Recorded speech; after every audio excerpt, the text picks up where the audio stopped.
El mensaje no llegó con delicadeza. No llegó con una advertencia, y ciertamente no llegó con la gracia que esperarías de las personas que te criaron. Aterrizó como un veredicto que ya había sido discutido, debatido y firmado a mis espaldas. Mi nombre es Esquiler. Tengo 32 años. Hasta hace 10 minutos, creía que era la columna vertebral de mi familia. Creía que mi sudor, mi dinero y mis noches sin dormir eran el pegamento que mantenía unido nuestro legado. Estaba equivocada. Era un domingo por la noche, del tipo de domingos pesados y húmedos que tenemos aquí en Carolina del Sur. Estaba sentada en mi sofá beige, el que tiene la mancha de café en el reposabrazos que nunca tuve tiempo de limpiar. Acababa de terminar un turno de 12 horas en mi trabajo de finanzas corporativas, el trabajo que realmente paga mi alquiler, y estaba mirando al techo, tratando de reunir la energía para ducharme. La televisión zumbaba de fondo, algún reality show sin sentido que no estaba viendo, cuando mi teléfono vibró en la mesa de centro. Fue una vibración seca y agresiva. No era una llamada, era un mensaje de texto. Lo alcancé con un instinto neutral. Supuse que era un proveedor preguntando por una factura o quizás mi madre, Margot, entrando en pánico por la entrega de productos para el restaurante. Desbloqueé la pantalla y la luz me hirió los ojos cansados. Era una notificación del chat grupal de la familia.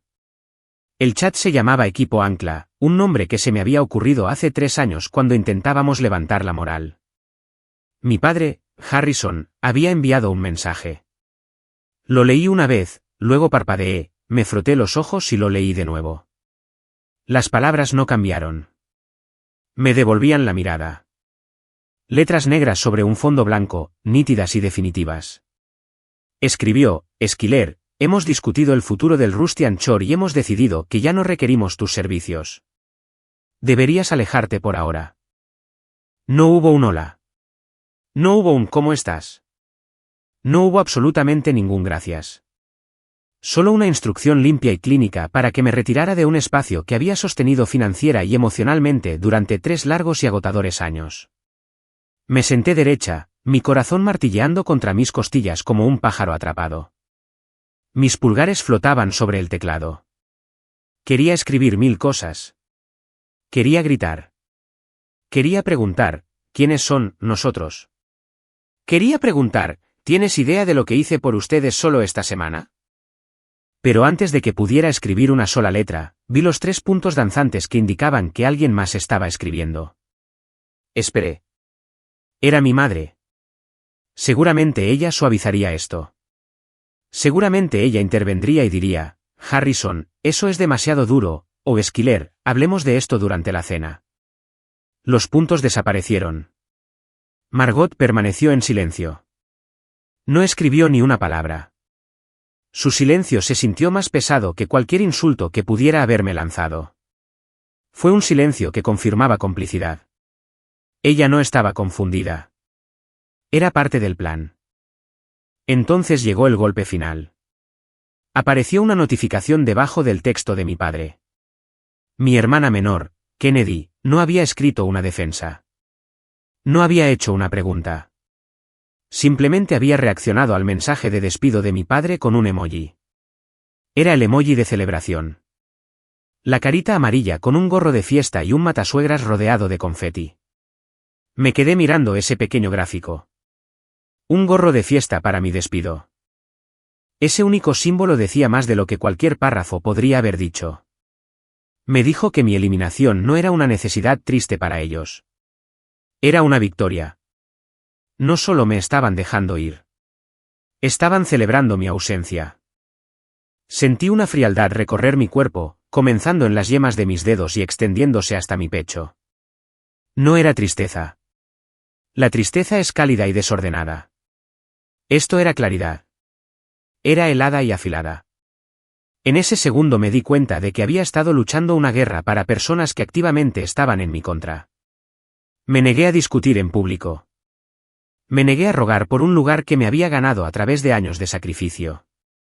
Respiré hondo, inhalando el aire viciado de mi apartamento, y escribí mi respuesta. La mantuve simple, tranquila y definitiva: respetaré eso y me alejaré de la familia por completo. Presioné enviar. Luego coloqué el teléfono boca abajo sobre la mesa.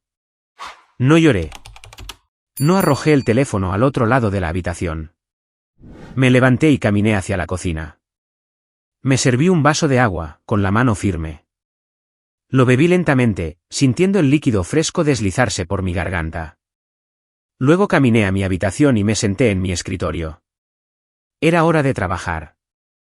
No para ellos. Para mí. Abrí mi computadora portátil. La pantalla parpadeó, iluminando la habitación oscura. Navegué hasta el sitio web de mi banco. Mis dedos volaron sobre las teclas, ingresando mi nombre de usuario y la compleja contraseña que cambiaba cada 90 días. La autenticación de 2 factores hizo sonar mi teléfono. Ingresé el código. El panel de control se cargó. Allí estaba. La cuenta de reserva del negocio. Esta cuenta estaba a mi nombre. Fue creada con mi crédito. Fue financiada con mis ahorros, mis bonificaciones y la herencia que me dejó mi abuelo. Era la cuenta que actuaba como garantía para cada línea de crédito que el Rustian Chor usaba actualmente. Miré el saldo, $320.000. Ese número no eran solo dígitos en una pantalla. Era mi vida. Era la casa que no compré. Eran las vacaciones que no tomé. Era el fondo de jubilación que no había comenzado. Era cada almuerzo saltado y cada hora extra que había trabajado durante los últimos 5 años. Lo había puesto allí para protegerlos, para evitar que los proveedores los cortaran, para evitar que el banco ejecutara la hipoteca del edificio. Les había permitido usarlo como un escudo. Pero los escudos son para los soldados, no para los enemigos. Hice clic en la pestaña de transferencias. Seleccioné la cuenta de reserva del negocio como origen. Seleccioné mi cuenta de ahorros personal externa de alto rendimiento como destino. Escribí la cantidad, 320.000. La pantalla preguntó, ¿estás seguro de que quieres transferir $320.000? Hice una pausa de exactamente un segundo. Pensé en el texto de mi padre. Pensé en el silencio de mi madre. Y pensé en ese pequeño emoji de gorro de fiesta que Kennedy había tocado con tanta facilidad. Hice clic en confirmar. Apareció una marca de verificación verde. Transacción pendiente. No me detuve ahí. Fui a la pestaña de usuarios autorizados. Vi el nombre de mi padre. Hice clic en eliminar. Vi el nombre de Kennedy, que tontamente había agregado el mes pasado para que pudiera comprar anuncios de emergencia en redes sociales. Hice clic en eliminar. Vi el enlace automático al sistema de nóminas del restaurante. Hice clic en desconectar. Pasé la siguiente hora desmantelando sistemáticamente la red de seguridad financiera que había tejido a su alrededor. Revoqué cada clave digital, cada contraseña compartida y cada tarjeta de crédito conectada. Lo hice con la precisión de un cirujano extirpando un tumor. Para cuando cerré mi computadora portátil, era medianoche. El silencio en mi apartamento se sentía diferente ahora. No era solitario. Era pacífico. Acababa de despedir a mi familia, y por primera vez en años, podía respirar. A la mañana siguiente, el sol salió como siempre, pero el mundo se sentía más nítido. Me desperté a las 7, me duché y me puse mi mejor traje azul marino. No revisé el chat grupal. No revisé las cámaras de seguridad del restaurante, un hábito que había desarrollado en los últimos 3 años. Conduje directamente al centro de Charleston. Estacioné mi auto y entré en la oficina de Cayum, mi abogado. Cayum era un viejo amigo de mi abuelo. Era un hombre de pocas palabras con cabello plateado y un traje que siempre parecía costar más que mi auto. Me había ayudado a establecer el marco legal para mi participación en el restaurante años atrás, un marco que mi padre siempre había llamado papeleo innecesario. Cuando entré en su oficina, Cayum levantó la vista de su escritorio de caoba. Vio mi rostro, se quitó las gafas de leer e hizo un gesto hacia la silla frente a él. Esquiler, dijo, con voz grave. Llegas temprano. ¿Es por la auditoría? No, Cayum, dije, sentándome y colocando mi teléfono sobre su escritorio. Se acabó. Me despidieron por mensaje de texto anoche. Las cejas de Cayum se levantaron ligeramente. Esa fue la mayor emoción que le había visto. ¿Despedida? No eres una empleada, Schiller. Eres la garante. Parece que lo han olvidado, dije. Retiré la garantía anoche. Los $320.000 están de vuelta en mi cuenta personal. Necesito que lo hagas oficial. Qayyum se reclinó en su silla de cuero. Juntó las yemas de sus dedos y me miró durante un largo momento. Si haces esto, Schiller, las fichas de dominó caerán muy rápido. Sin esa reserva de capital, el banco exigirá el pago de sus préstamos en 30 días. Los proveedores les exigirán pago contra entrega de inmediato. Será catastrófico. Lo sé, dije, con voz firme, pero ya he terminado de ser lo único que se interpone entre ellos y la catástrofe. Quiero una ruptura limpia. Quiero un documento legal que establezca que no tengo absolutamente ningún rol, ninguna responsabilidad y ninguna autoridad en el Rustian Shore. Con efecto inmediato. Qayyum asintió lentamente. Inteligente. Si el barco se hunde, no quieres estar esposada a la barandilla. Pasamos las siguientes 2 horas redactando el documento. Se titulaba Notificación de cese de apoyo y participación. Era frío. Era profesional. Era brutal en su claridad. Escribí que estaba terminando cada rol legal y financiero asociado con el negocio. Escribí que estaba retirando cualquier responsabilidad informal. Declaré claramente que no estaría disponible para consultas, negociaciones financieras, dirección operativa o financiación de emergencia. Qayyum revisó el borrador final. Sabes, dijo suavemente, la mayoría de la gente habría llamado gritando. Estás haciendo esto con mucha dignidad, Schiller. La dignidad es cara, Qayyum, respondí. Acabo de recibir un reembolso de $320.000 por la mía. Firmé los papeles con una mano suave y firme. Qayyum los escaneó y los adjuntó a un correo electrónico. Agregué a Harrison y Kennedy a la lista de destinatarios. No agregué un asunto como váyanse al diablo. Simplemente lo titulé notificación formal. Presioné enviar exactamente a las 10 de la mañana. Salí de la oficina de Qayyum a la brillante luz del sol. Me sentí ligera. Me sentí centrada. Me di cuenta de que no había comido desde el almuerzo de ayer. Así que caminé a una cafetería cercana y pedí un bagel y un café. Me senté junto a la ventana, viendo a la gente pasar apurada. Y por primera vez en 3 años, no sentí la necesidad de apurarme con ellos. Era libre. Pero mientras estaba sentada allí, sabía que la historia no había terminado. De hecho, para ellos, la pesadilla apenas comenzaba.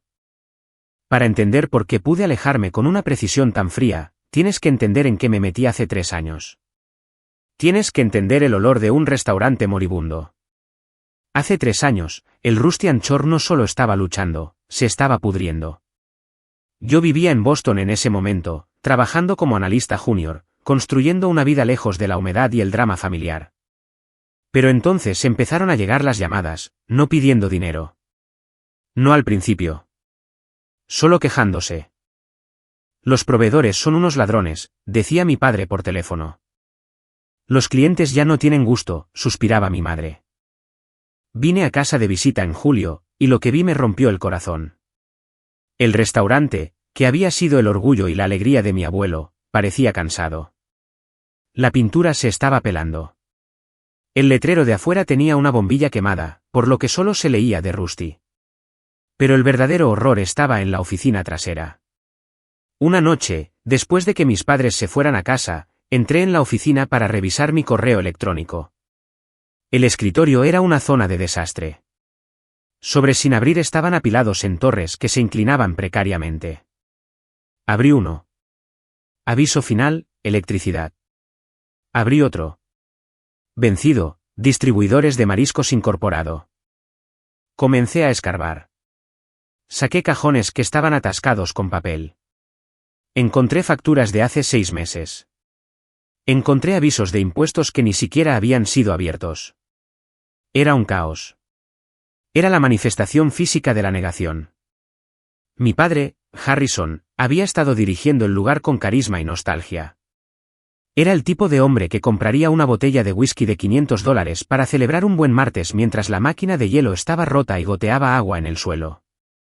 Se negaba a mirar hojas de cálculo. Las llamaba energía negativa. Mi madre, Margo, no era mejor. Trataba el negocio como un club social. Regalaba comidas a sus amigos, vino gratis a los vecinos, y luego se preguntaba por qué la caja registradora estaba corta al final de la noche. No podía ver cómo moría. Ese fue mi error. Me importaba demasiado la historia, el nombre en la puerta. Así que me mudé de vuelta. No les dije que venía a salvarlos. Les dije que quería un cambio de ritmo. Mantuve mi trabajo en Boston pero cambié a trabajo remoto. Así comenzó la era de mi doble vida. De día, era Esquiler la analista, asistiendo a reuniones de Zoom y construyendo modelos financieros para empresas de Fortune 500. De noche, era Esquiler la solucionadora. Puse $50.000 de mi propio dinero en ese primer mes solo para detener la hemorragia. Pagué la factura de la luz para que no la cortaran durante el servicio de cena. Pagué al proveedor de mariscos que amenazaba con demandarnos. No hice un gran espectáculo de ello. No quería herir el frágil ego de mi padre. Simplemente pagué las facturas y archivé los recibos. Cuando el camión del proveedor comenzó a llegar a tiempo de nuevo, Harrison hinchó el pecho. «¿Ves?», me dijo, golpeando el mostrador. Le dije a ese tipo que se pusiera las pilas. «Solo tienes que ser firme con la gente, Esquiler». Me mordí la lengua. No le dije que la única razón por la que ese tipo había vuelto era porque le había transferido $12.000 de mi cuenta de ahorros personal esa mañana. «Tienes razón, papá», dije. «Lo manejaste». Ese fue el patrón. Ellos lo rompían.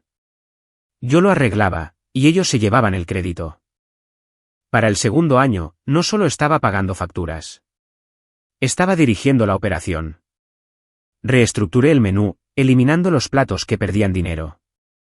Renegocié el contrato de arrendamiento con el propietario, usando mi propia puntuación de crédito como palanca. Instalé un nuevo sistema de punto de venta para que pudiéramos rastrear el inventario de verdad. Trabajaba 18 horas al día. Mi vida social se evaporó.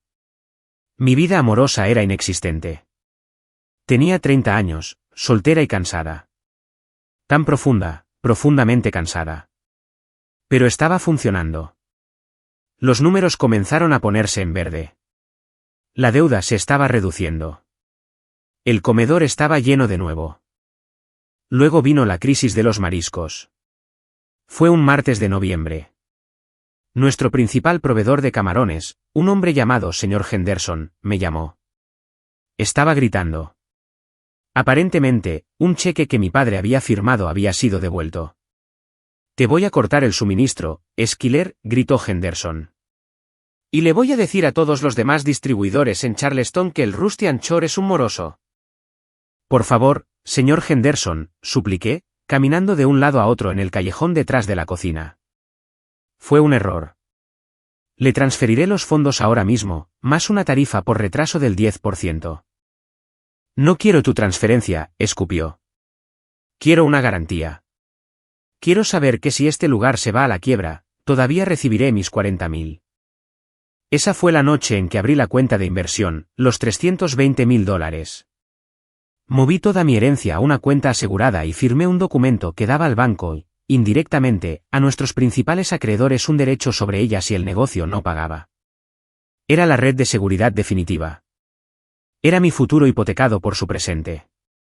Cuando les dije a mis padres lo que había hecho, esperando tal vez un abrazo o un agradecimiento lloroso, mi madre solo asintió y dijo, «Bueno, eso es bueno. Ahora no tenemos que preocuparnos por esas llamadas telefónicas desagradables». Mi padre ni siquiera dijo gracias. Solo miró el papel y preguntó, «¿Esto significa que podemos pedir de nuevo el costillar de primera?». Debería haberme ido entonces. Debería haber hecho las maletas y haber huido. Pero me dije a mí misma que casi estábamos allí. Solo un buen año más y el negocio sería autosuficiente. Entonces podría dar un paso atrás. Fui una tonta. Luego llegó Kennedy. Mi hermana Kennedy tiene 26 años. Es hermosa, carismática y completamente alérgica al trabajo duro. Había pasado los últimos 4 años encontrándose a sí misma en California, lo que principalmente parecía implicar tomar fotos de tostadas de aguacate y pedirles dinero a nuestros padres para el alquiler. Se mudó de vuelta a casa hace 6 meses. Y así, la dinámica cambió. A Kennedy no le importaban los porcentajes de costo de los alimentos ni las leyes laborales. Le importaba la vibra. Decidió que el restaurante necesitaba un cambio de imagen. El Rusty Anchor es tan viejo, anunció en una cena familiar, picoteando su comida. Necesitamos ser de anchor. Minimalista, chic. Los ojos de mi padre se iluminaron. Le encantaban las cosas nuevas. Le encantaban los objetos brillantes. Es una gran idea, cariño, dijo. Cambiar la marca cuesta dinero, dije en voz baja desde el final de la mesa. Nuevos letreros, nuevos menús, nuevos uniformes. Estamos hablando de $20,000 como mínimo. Acabamos de volver a tener números negros. Deberíamos ahorrar ese dinero para la temporada baja. La mesa se quedó en silencio. Kennedy rodó los ojos. Siempre eres tan negativa, Schiller, dijo. Actúas como si el dinero fuera lo único que importa. No tienes visión. La visión no paga los camarones, Kennedy, espeté. ¿Basta? Mi padre golpeó la mesa con la mano. Schiller, deja de desanimar a tu hermana. Tiene ideas frescas. Has estado tan metida en los números que has perdido la perspectiva general. Yo perdí la perspectiva. Yo era la única que miraba la imagen completa. Todos los demás estaban mirando una fantasía. Pero siguieron adelante con ello.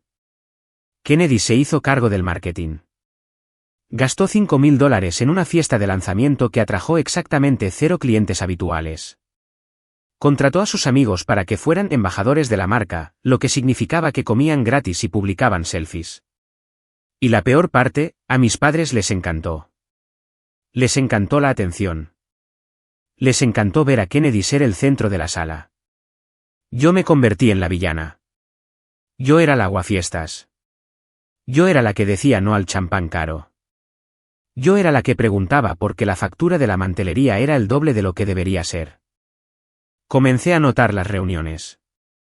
Entraba al restaurante y veía a mi padre, mi madre y Kennedy acurrucados en un reservado con el gerente general. Cuando me veían, dejaban de hablar. ¿Qué está pasando?, preguntaba yo. Solo una lluvia de ideas, decía Kennedy con una sonrisa tensa. Sentí que se me escapaba. El respeto, si alguna vez existió, se había ido. Yo era solo la cartera. Era el cajero automático que a veces respondía. Una noche, aproximadamente una semana antes del mensaje de texto, los escuché en la cocina. Había entrado por la puerta trasera en silencio para revisar el inventario. Mi padre estaba hablando con el jefe de cocina. Sí, Kennedy realmente está tomando las riendas ahora, dijo, con la voz llena de orgullo. Tiene un instinto natural para este negocio. Schiller. Bueno, Schiller es buena con las hojas de cálculo, pero no es una líder. Es demasiado rígida. Demasiado rígida, susurré para mis adentros en el pasillo oscuro. ¿Rígida? Así llamaban a la persona que se aseguraba de que sus cheques no fueran devueltos. Así llamaban a la persona que los salvó de la bancarrota. Salí esa noche sin decir una palabra. Conduje a casa en silencio. Creo que una parte de mí supo entonces que el final se acercaba. Simplemente no esperaba que llegara a través de un mensaje de texto. Y ciertamente no esperaba un gorro de fiesta. Antes de que presenciemos las consecuencias de la decisión de Schiller y cómo el Rusty Anchor maneja la repentina desaparición de $320,000, tómense un segundo para darle al botón de me gusta y suscribirse al canal. Además, dejen un comentario con el nombre de la ciudad desde la que están viendo. Me encanta ver hasta dónde viajan estas historias. Ahora, veamos qué sucede cuando el dinero se acaba. El cambio no ocurrió de la noche a la mañana. Fue una niebla lenta y progresiva. Después de que el proyecto de cambio de marca de Kennedy comenzara a desangrarse financieramente, esperaba que mis padres entraran en pánico. Esperaba que volvieran a mí pidiendo un rescate, pidiendo la lógica que los había salvado tantas veces antes. Pero no lo hicieron. En cambio, una extraña nueva realidad comenzó a formarse dentro del Rustian Shore. Era una realidad donde los hechos no importaban, solo los sentimientos. Unos 6 meses antes del mensaje de texto, el tono dentro de mi familia cambió por completo. Lo primero que noté fue cómo los cumplidos comenzaron a aterrizar en lugares que se sentían desconocidos. Incluso cuando nada serio había cambiado en el trabajo real, cuando los márgenes seguían siendo ajustados y los costos laborales seguían siendo demasiado altos, las voces de mis padres llevaban una nueva calidez. Pero esa calidez no estaba dirigida a mí. Un martes por la noche, entré al restaurante para dejar los horarios de nómina revisados. Mi padre, Harrison, estaba de pie cerca del puesto de anfitrión con un grupo de inversores locales, personas a las que había estado tratando de impresionar durante años. Kennedy también estaba allí. Llevaba un vestido de diseñador que sabía que no podía pagar, riendo y sosteniendo una copa de vino. Me acerqué, sosteniendo la carpeta que contenía el plan de supervivencia real para el negocio. Y esta, bramó mi padre, señalando a Kennedy, es la genio creativa detrás de nuestro cambio de rumbo. Kennedy ha revitalizado por completo el alma de este lugar. Los inversores asintieron, sonriéndole. Kennedy resplandecía, absorbiéndolo todo. Todo se trata de energía, canturreó Kennedy. Queríamos crear un espacio que respire. Me quedé allí, invisible. La carpeta en mi mano se sentía como un ladrillo. Uno de los inversores, un hombre llamado señor Thorne, me miró. ¿Y quién es ella? Mi padre me miró. Por una fracción de segundo, vi molestia en sus ojos, como si mi presencia le recordara las deudas, los préstamos y la dura verdad. Oh, esa es Esquiler, dijo con desdén. Ella ayuda con la contabilidad a veces. Ya sabes, las cosas aburridas. Ayuda. Sentí que el aire abandonaba mis pulmones. Yo no era la ayudante. Yo era la garante. Yo era la razón por la que las luces estaban encendidas para que pudieran verse. Yo era la razón por la que había vino en esas copas. Coloqué la carpeta en el mostrador. Necesito que firmes los cheques de la nómina, papá, dije, con voz plana. O los cocineros no cobrarán el viernes. Me hizo un gesto con la mano sin mirar. Ahora no, Esquiler. Estamos discutiendo el futuro. Simplemente déjalo en la oficina. Regresé a la oficina, el sonido de sus risas siguiéndome como una burla. Ese fue el momento en que me di cuenta de que la historia se estaba reescribiendo. En esta nueva versión de la historia, el rescate financiero que había orquestado no existía. Kennedy era la heroína porque hacía que las cosas se vieran bonitas. Yo era la villana porque hacía las cosas reales. La eliminación se aceleró después de esa noche. Unas semanas después, un gerente se me acercó en silencio cerca del muelle de carga. Se llamaba Ben, un buen hombre que había estado con nosotros durante 10 años. Parecía nervioso. Seguía mirando por encima del hombro para asegurarse de que Kennedy no estuviera cerca. Esquiler, dijo en voz baja. Creo que deberías saber algo. ¿Qué pasa, Ben? Tu padre y Kennedy tuvieron una reunión con el banco ayer sin ti. Mi estómago se revolvió. ¿Qué banco? ¿El First National? ¿El oficial de préstamos? Ben dudó. Los escuché hablar después. Kennedy decía que tu energía negativa estaba frenando el negocio. Le dijo a tu padre que si quieren expandirse, abrir una segunda ubicación, necesitan simplificar el liderazgo. Necesitan cortar el peso muerto. Peso muerto. Miré a Ben, tratando de procesar la audacia. ¿Mi padre estuvo de acuerdo? Ben bajó la mirada a sus zapatos. Dijo que tal vez ya habías cumplido tu propósito. Dijo que ahora que las cuentas están estables, ya no necesitan un gestor de crisis. Necesitan un visionario. Le di las gracias a Ben y me alejé. No los confronté. No irrumpí en el comedor y volqué una mesa. Simplemente volví a mi apartamento y revisé la cuenta de inversión. Los $320,000 todavía estaban allí. Mientras ese dinero estuviera allí, pensé que estaba a salvo. Pensé que no se atreverían a echarme porque sabían, tenían que saber que el dinero era lo único que mantenía a los lobos a raya. Estaba equivocada. Subestimé su arrogancia y sobreestimé su inteligencia. Las semanas se arrastraron. Me convertí en un fantasma andante. Me eliminaron de las cadenas de correos electrónicos. El calendario compartido, que usaba para gestionar las entregas de los proveedores, fue bloqueado. Cuando intenté iniciar sesión, apareció un mensaje: acceso denegado. Contacte al administrador. La administradora era Kennedy.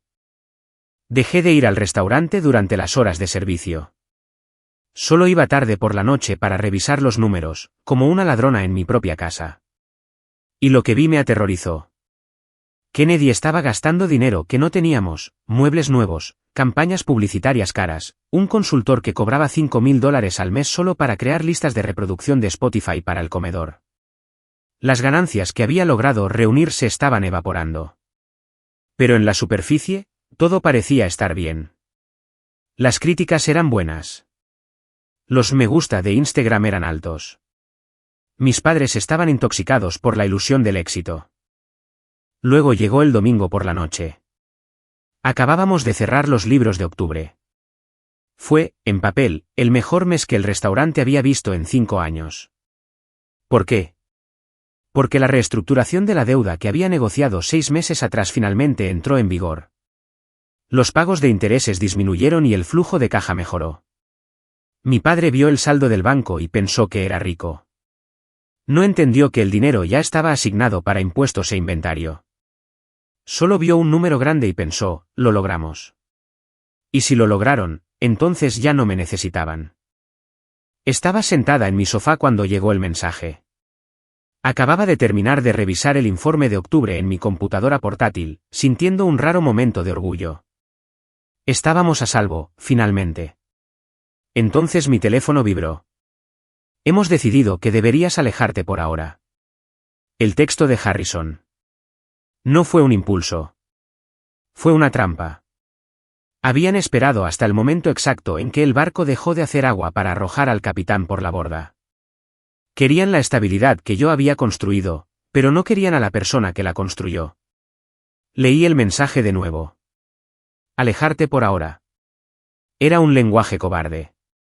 Por ahora implicaba que podría permitírseme volver si me comportaba, si suplicaba. Era un juego de poder. Querían ponerme en un tiempo fuera para mostrarme quién estaba realmente a cargo. Luego vino el emoji de Kennedy, el gorro de fiesta. Ese fue el sello en la orden. Esa fue la confirmación de que esto no era un negocio. Era personal. Kennedy quería el trono. Y mi padre era demasiado débil, demasiado vanidoso para decirle que el trono estaba hecho de cartón. Respondí: respetaré eso y me alejaré de la familia por completo. No les hablé del dinero. No les advertí sobre la garantía. Si ellos eran los visionarios, seguramente tenían un plan para eso, ¿verdad? Cerré la computadora portátil. Retiré los $320,000. Corté el cordón, y luego esperé. El silencio que siguió a mi renuncia duró exactamente 4 días. Durante 4 días, viví en una paz extraña y suspendida. Fui a mi trabajo corporativo. Volví a casa. Cociné la cena. Dormí. No revisé las cuentas bancarias del Rustian Shore porque ya no tenía acceso. No pasé en coche por el restaurante. Simplemente viví mi vida, una vida que de repente se sentía muy espaciosa sin el peso aplastante de la incompetencia de otras personas. Pero en la mañana del 5.º día, el silencio se rompió. Comenzó con un mensaje de texto de un número que no reconocí: señorita Esquiler, soy Mark de Atlantic Seafood Supply. Nuestros camiones de reparto están en el muelle, pero la tarjeta de pago registrada ha sido rechazada. No podemos descargar el cangrejo sin pago. Por favor, avise. Miré el teléfono y sonreí. Una sonrisa fría y triste. No respondí. Bloqueé el número. 1 hora después, mi teléfono sonó. Era el gerente de la sucursal del First National Bank. Lo conocía desde hacía años. Esquiler, sonaba frenético. Acabamos de recibir una alerta en la cuenta del negocio. Los fondos de garantía han desaparecido. El sistema congeló automáticamente la línea de crédito operativa.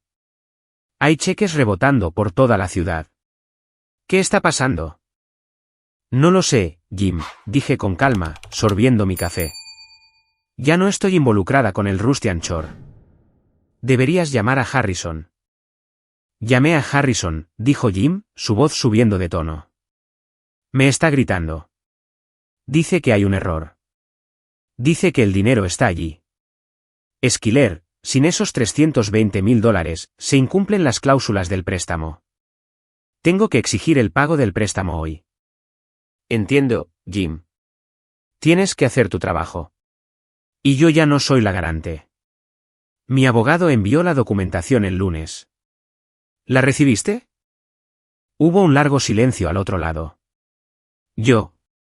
La veo ahora. Esquiler, ¿sabes lo que esto les va a hacer? Sé exactamente lo que va a hacer, Jim. Que tengas un buen día. Colgué. Las fichas de dominó caían más rápido de lo que esperaba. Para el mediodía, comenzaron los mensajes de texto de mi familia. Primero, fue Kennedy, Esquiler, contesta el teléfono. El banco está actuando como loco. Papá está desesperado. ¿Arregla esto? Arregla esto. No un por favor. No un lo siento. Solo una orden.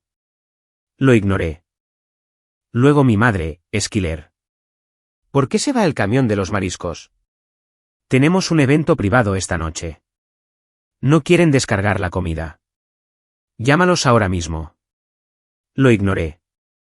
Luego mi padre, Esquiler. Esto no es gracioso.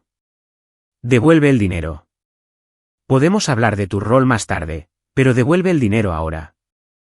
Miré ese mensaje. Devuelve el dinero. Como si fuera su dinero. Como si fuera un juguete que había quitado del arenero. No respondí. Puse mi teléfono en no molestar y fui a una clase de yoga. Esa noche, supe de Ben, el gerente. Me llamó desde su teléfono celular personal. Respondí. Esquiler, susurró. Esto es una masacre aquí. Cuéntame, dije. Los proveedores nos pusieron en pago contra entrega. Pero no tenemos el efectivo porque el banco congeló las cuentas. Tuvimos que eliminar la mitad del menú esta noche. Los clientes se estaban yendo. Harrison está en la oficina gritándole al banco. Kennedy está llorando en el congelador. ¿Y el personal?, pregunté. El personal está asustado, Esquiler. Un cheque de nómina de uno de los lavaplatos rebotó esta tarde. Corren rumores de que vamos a cerrar. 3 camareros renunciaron en el acto. Sentí una punzada de culpa por el personal.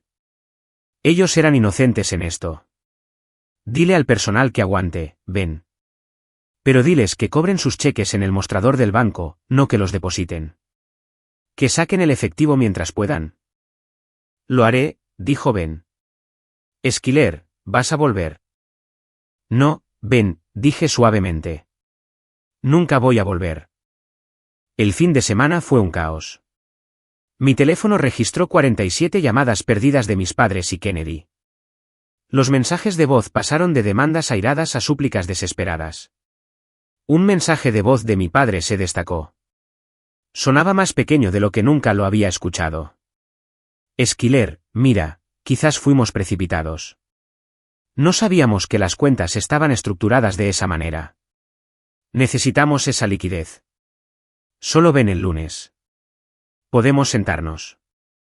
Kennedy está dispuesta a dejarte manejar los libros de nuevo. Kennedy está dispuesta a dejarme. La arrogancia era impresionante. Incluso mientras se ahogaban, intentaban negociar desde una posición de poder que no tenían. No respondí. Pasé el fin de semana pintando mi sala de estar de un amarillo brillante y alegre.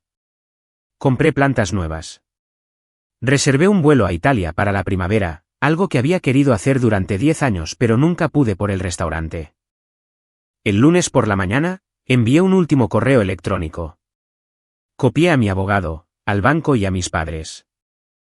A Harrison y Kennedy, escribí. He recibido sus mensajes. Para ser claros, los $320.000 eran mi capital personal invertido para asegurar sus deudas. Cuando terminaron mi participación, terminaron esa seguridad. No soy una consultora. No soy un banco. Soy la hija que despidieron. No volveré. No arreglaré la crisis de liquidez. Buena suerte con la visión. Atentamente, Schiller. Un mes después, el Rusty Anchor había desaparecido. No explotó. Simplemente se marchitó. Sin la línea de crédito, no podían comprar inventario. Sin inventario, no podían servir a los clientes. Sin clientes, no podían pagar el alquiler. El propietario los desalojó 6 semanas después de mi partida.